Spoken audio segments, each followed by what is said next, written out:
আসসালামু আলাইকুম। আশা করি আলহামদুলিল্লাহ সকলে ভালো আছেন। দেখেন, আমার সামনে একটা বই রয়েছে। বইটা সম্প্রতি আমি কিনেছি। সেটা হচ্ছে যে নিকোলো ম্যাকিয়াভেলি দ্য প্রিন্স, যে বাংলা অনুবাদক হচ্ছে নূর মোহাম্মদ মিয়া।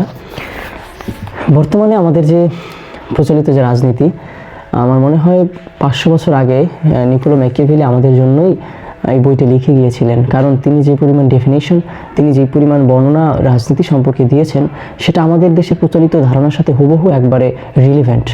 দেখেন, এখানে আমি যদি বইটি নিয়ে সামান্য 2-1 মিনিট কথা বলি, আপনাদের কাছ থেকে চেয়ে নিই। সেটা হচ্ছে নিকোলো ম্যাকিয়াভেলি তিনি এখানে দুই ধরনের রাষ্ট্র ব্যবস্থার কথা বলেছেন।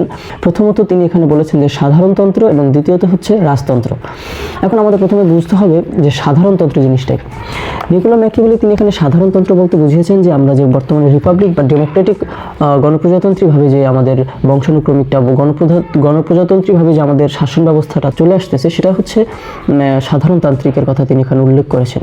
এবং দ্বিতীয়ত যে রয়েছে রাজতন্ত্র, এই রাজতন্ত্র হচ্ছে যে বংশানুক্রমিক বা বংশ পরম্পরায় বাবার থেকে ছেলে, তার থেকে তার ছেলে, এটাকে বলা হয় রাজতন্ত্র। তিনি বলেছেন যে রাজতন্ত্রতে তেমন কোনো ঝামেলা নেই, যেহেতু একের পর এক বংশ পরম্পরায় ক্রমান্বয়ে এটা চলে এসেছে, সেহেতু রাজতন্ত্রতে তেমন কোনো ঝামেলা নেই। কিন্তু গণপ্রজাতন্ত্রীতে বা সাধারণতন্ত্রতে একটু ঝামেলা রয়েছে, কারণ সেখানে অনেক রেভলিউশন, বিপ্লব এবং বিভিন্ন অভ্যুত্থানের সুযোগ থাকে। এরপরে তিনি, যদি আমি আর একটু আলোচনা করতে চাই, দ্বিতীয় অধ্যায় রয়েছে বংশানুক্রমিক বা কৌলিক রাজতন্ত্র, যেটা আমি আপনাদের এইমাত্র বলেছিলাম। এটা নিয়ে আর বেশি আলোচনা করতে চাই না। এরপর হচ্ছে তৃতীয় অধ্যায় বিমিশ্র রাজতন্ত্র। আমার সবচেয়ে এই অধ্যায়টা বা এই কোটেশনটা সবচেয়ে বেশি ভালো লেগেছে। সেটা হচ্ছে যে তিনি এখানে বলেছেন যে বিমিশ্র রাজতন্ত্র বলতে কি বোঝানো হয়েছে। নব্য প্রতিষ্ঠিত রাজ্যের বেলাতে শাসন ব্যবস্থা সংরক্ষণ ও পরিচালন একটা কঠিন সমস্যা। একটা দেশ যখন নতুন প্রতিষ্ঠিত হয়, সেই দেশের শাসনতন্ত্র বা কাঠামো গঠন করা খুবই কঠিনতর সমস্যা। কারণ একটা মানুষ বা কোনো দেশের জনগণ একটা ব্যক্তির শাসনে যখন শাসিত হয়ে আসতে থাকে, তখন সেটার প্রতি তারা অভ্যস্ত হয়ে যায়। একটা পর্যায়ে দেখা যায় তারা বিরক্ত হয়, ওই পুরনো শাসকের বিরুদ্ধে তারা অস্ত্র ধারণ করতেও কুণ্ঠাবোধ করেন না। এরপর যখন নতুন একজন শাসক তার অভ্যুত্থানের মাধ্যমে নিয়ে আসেন, ওই শাসকের প্রতি তাদের আস্থা থাকে, তারা সর্বত্র তাদের স্বাধীনতা শৃঙ্খলা ফিরিয়ে দেবেন। কিন্তু নতুন প্রতিষ্ঠিত শাসকও তাদের সেই রকম দুঃখ কষ্ট ছাড়া আর কিছুই দিতে পারেন না, যেটা আমরা বর্তমান সময়ে দেখতে পাচ্ছি।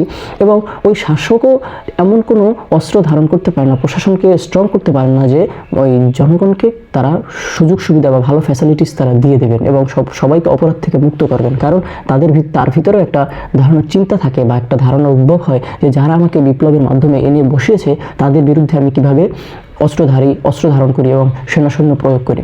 এরপরে আস্তে আস্তে যখন ওই শাসক যখন আস্তে আস্তে তাদের জনগণের প্রতি সেবা দিতে ব্যর্থ হয়ে যায়, তখন জনগণ এই শাসকের পাশ থেকে যে তার বন্ধু বান্ধব, আত্মীয় স্বজন বা সাধারণ জনগণও তার থেকে আস্তে আস্তে দূরে সরে যায়, ফলে সে একা হয়ে যায়।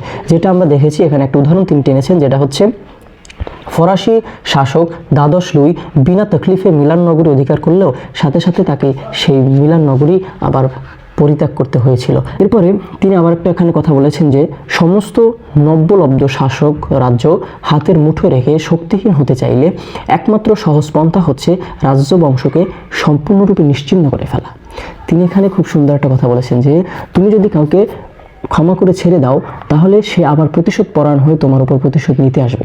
সুতরাং তোমার কাজ হবে তুমি ওই রাজবংশকে সম্পূর্ণরূপে ধ্বংস করে দাও, তাহলে সে আর তোমার বিরুদ্ধে শাসন করার বা তোমার বিরুদ্ধে প্রতিশোধ নেওয়ার আর সাহসই পাবে না।